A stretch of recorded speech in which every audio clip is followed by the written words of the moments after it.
Iran के हाथों शिकस्त ईरान को सज़ा देने और उसे घेरने के लिए बनाए गए तमाम अमरीकी प्लान फेल हो गए। अब ट्रंप ने अपने जर्नेल्स और आम फौजियों से कोई गैर रिवायती तरीका इख्तियार करके ईरान को घेरने का प्लान मांग लिया।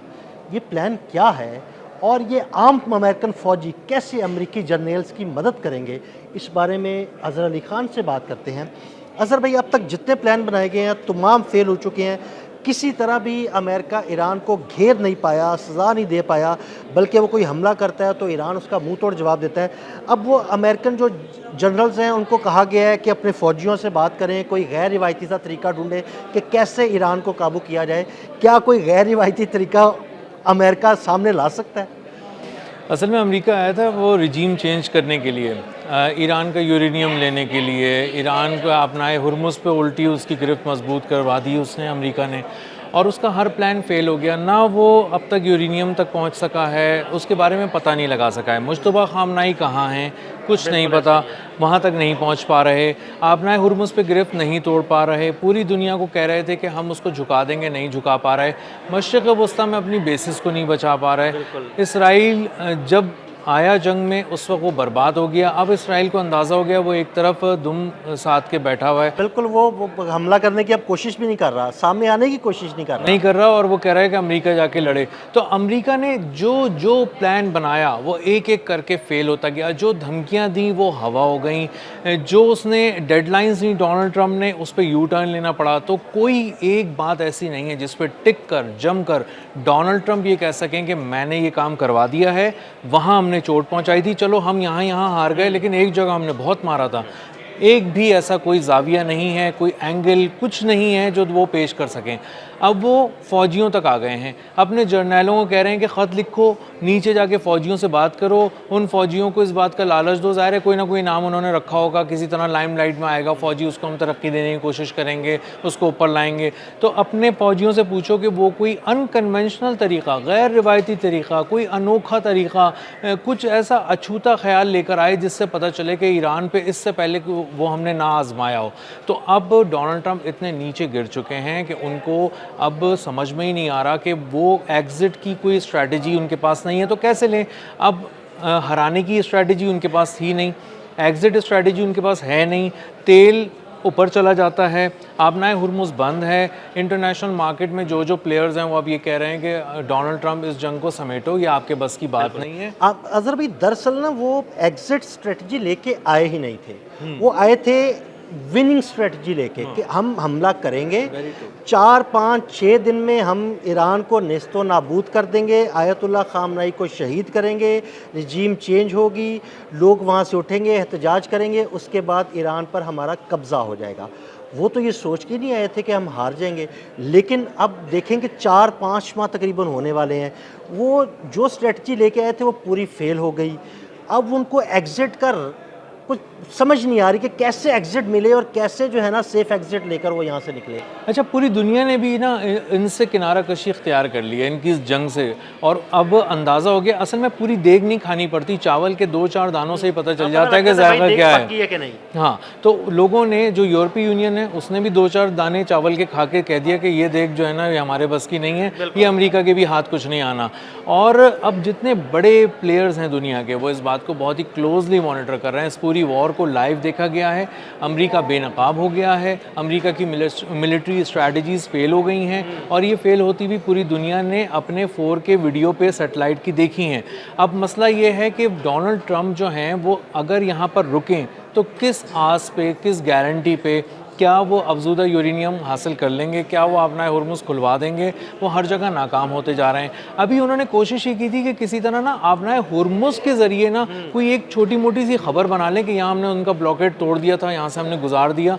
वो उसको भी नहीं कर पा रहे। वो बार बार अपनी बहरिया को कह रहे हैं कि कोई ऐसी स्ट्रैटेजी दे दो हम सारी चीज़ों से पलटकर बाहर निकल आएंगे। उनकी बैरियर ने तो हाथ खड़े किए हुए हैं। उनकी बहरिया बुरी तरह नाकाम हो गई है। उनकी बहरिया का मामला ये है कि अभी वो अब्राहम लिंकन जो उनका बहरी बेड़ा है वो गल्फ़ ऑफ ओमान के पास से गुजारते हैं, तो उसकी फुटेज ईरान जारी करता है और कहता है हमारी नज़र तुम्हारे बहरी बेड़े पर है, और अगर ये किसी तरह पानियों में इस इधर से उधर आने की इसने कोशिश की तो उड़ा देंगे। तो इसका मतलब ये है कि वो बहुत बेबस हो गए, बहुत लाचार हो गए, बहुत ही बड़े मजलूम नज़र आ रहे हैं। बिल्कुल। अच्छा ठीक है, चले ये सारी चीज़ें तो सामने आ गई, लेकिन अब वो जो अपने फ़ौजियों से कह रहे हैं कोई गैर रिवायती तरीका निकालें, क्या कोई ऐसा तरीका मुमकिन है? अब तक जितने तरीके अमेरिका ने इस्तेमाल किए, मुख्तलिफ जज़ायर पर कब्ज़े किए, उसके बाद उन्होंने बात की हमारे फ़ौजी उतार देंगे, लेकिन वो भी नहीं कर सके। फिर एक उन्होंने ये रिस्क लिया कि अपने फ़ौजी उतारने की कोशिश की, अपने तैयारे तबाह करवा लिए, या अपने तैयारे 2 तैयारे उन्होंने ख़ुद तबाह कर दिए कि ईरान के हाथ उनके राज ना लग जाएँ। तो कोई गैर रिवायती तरीका आपको नज़र आ रहा है कि ऐसा कोई तरीका हो सकता है? देखिए, ईरान के अंदर भी कोई नज़र नहीं आ रहा बज़ाहिर, मशरिक़ वस्ता की साइड से देखें उस एंगल से तो भी नज़र नहीं आ रहा, आबनाए हुर्मुज़ की तरफ से देखें तो भी नज़र नहीं आ रहा, और वो जो पीछे बैठा हुआ है इसराइल उसकी तरफ से भी देखें तो और कुछ नज़र नहीं एक आ उन्होंने और मिस एडवेंचर करने की कोशिश की, यूक्रेन को कहा, यूक्रेन ने उनके एक शिप पर हमला किया, लेकिन उसके बाद जब ईरान ने उसे धमकी दी तो यूक्रेन भी दुबक के बैठ गया। तो यानी उस तरफ भी वो जो है ना उनका चीज़ें कारगर या मामलात कारगर साबित नहीं हुए। बिल्कुल ऐसा ही है, और इसीलिए अब ईरान जो है ना वो हर तरफ से पहले ही ये बात कर रहा है कि आप ये तय नहीं करेंगे कि सीज़ फायर कब होगा, आपका जब दिल चाहता है आप सीज़ फायर कर लेते हैं, जब दिल चाहता है हमला कर देते हैं, और इसीलिए ईरान बढ़ चढ़कर हमले कर रहा है। जहाँ उसको महसूस होता है कि उसको मारना है वहाँ मारता है, इस बात का ख्याल नहीं करता कि इन दिनों अमेरिका हमले कर रहा है या नहीं। तो अमेरिकी फ़ौजी जिस एंगल से सोच सकते हैं वो एंगल या तो फ़िज़ाइया का होगा, या बहरिया का होगा, या बर्री फ़ौज का होगा।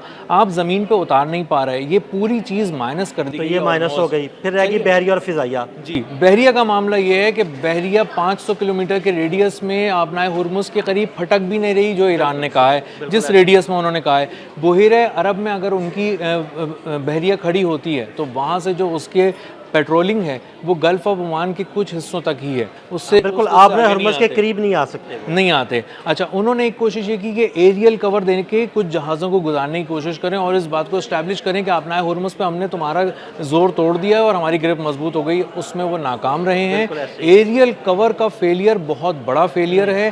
पीछे आ रहे थे जंगी जहाज़, तिजारती जहाज़ों के, और उसके ऊपर जो तैयारे उड़ रहे थे वो मिलियंस ऑफ डॉलर्स के वो तैयारे थे जो दूर दूर तक नज़र रखते हैं। हेलीकॉप्टर्स थे उसमें, बहुत सारे प्लेन्स उड़ रहे थे, और ये बात इंश्योर कर रहे थे कि अगर किसी तरह से ईरान की तरफ से कोई हमला इस पूरे रेडियस में खत्ते से कहीं से किया जाए तो वो उसको वहीं पे हदफ बनाकर तबाह कर दें। वो उसमें भी नाकाम रहे। नाकाम रहे, मिसाइल आके टकराए, 2 जहाज़ तबाह हो गए, 4 जहाज़ों को वहाँ से भागना पड़ा। खुद अमेरिका की बहरिया जो है वहाँ से भागी है, और इससे अंदाज़ा होता है कि बहरिया वाला मामला भी चैप्टर ख़त्म हो गया। अब रह गई फ़िज़ाइया। अब रह गई फ़िज़ाइया। फ़िज़ाइया का मामला ये है कि आज अब से कुछ देर पहले MQ-9 रीपर ड्रोन एक और तबाह कर दिया। बिल्कुल, मैं वही कह रहा हूँ कि उनकी फ़िज़ाइया तो भी मुझे नाकाम ही नज़र आती है। देखें, उनका कोई भी तैयारा, कोई भी ड्रोन, कोई भी हेलीकॉप्टर आबने हुर्मुज़ की फ़िज़ाओं में आता है या गायब हो जाता है या तबाह हो जाता है। तो वो आबने हुर्मुज़ की फ़िज़ाओं को कैसे पार करेंगे? बिल्कुल ऐसा ही है, और अगर वो ईरान की किसी तरह की हुदूद में दाखिल होने की कोशिश करते हैं उसकी सरहद में, तो फ़िज़ाई सरहद की खिलाफ वर्जी करते ही वो एयर डिफेंसेस के उसमें आ जाते हैं।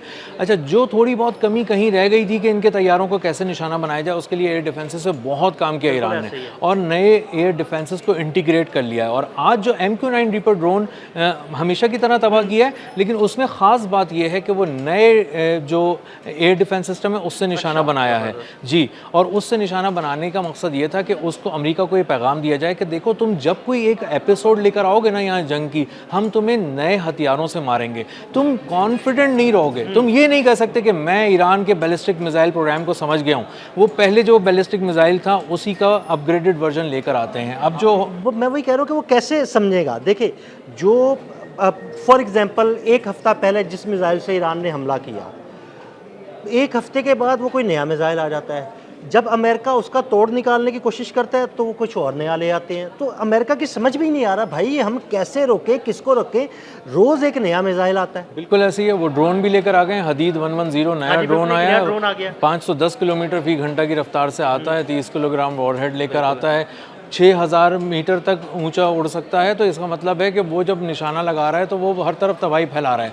अब अगर हम दोबारा इन फ़ौजियों की तरफ आते हैं, जिन फ़ौजियों से ये पूछा जा रहा है कि तुम कोई अनोखा आइडिया दो, अछूता आइडिया दो, उनके मोराल का आलम ये है कि वो रिज़ाइन कर रहे हैं आर्मी से अमरीकी, वो उसकी एप्लीकेशंस दे रहे हैं। एप्लीकेशंस दे रहे हैं, बल्कि वो मशरिक़ वस्ता में तो अपनी जानें बचाकर अवाम में घुस रहे हैं, अवाम में छुप रहे हैं। अवाम में छुप रहे हैं और अपने प्यारों को लिखते हैं कि हमें आज खाने में अच्छी चीज़ें नहीं मिली क्योंकि बेसिस पे अब बेसिक मेन्यू दिया जा रहा है। जो फ़ौज कहीं, अब ईरान की फ़ौज का मामला ये है कि वो ये सोच रहे हैं कि हमें आज शहीद होना है या कल शहीद होना है, हम नहीं छोड़ेंगे, हम किसी को आने नहीं देंगे। और उनके सामने कौन सी फ़ौज खड़ी है जो कह रही है कि खाने में ये चीज़ नहीं मिल रही, वो चीज़ नहीं मिल खाने रही। के लिए तरस रहे हैं या अपनी जानें बचा रहे हैं, और दूसरी तरफ वो लोग हैं जो शहीद होने के लिए खड़े हुए हैं कि भाई हाँ हम तैयार हैं। बिल्कुल, उनकी ज़िंदगी इसी में है कि उनको शहादत मिल जाए। तो वो एक तरफ मोराल का आलम ये है और एक तरफ ये है कि वो खाने के लिए रो रहे हैं, एप्लीकेशंस लिख रहे हैं, वो कह रहे हैं हमारी डिप्लॉयमेंट बहुत ज़्यादा हो गई है, अब इसको थोड़ा कम किया जाए, किसी और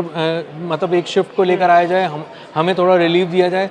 तो उस फ़ौजी से जिसका मोराल ये है कि वो अभी ये सोच रहा है कि मैं इस आर्मी से जान छुड़ा के भागूं, कुछ ऐसी प्री मैच्योर रिटायरमेंट ले लूं, कुछ कर लूं, उस फ़ौजी से आप ये पूछ रहे हैं कि आगे बढ़कर हमला कैसे करना है। वो तो अपनी जान बचा रहा है, वो तो इस पूरे वॉर थिएटर से निकलना चाह रहा है।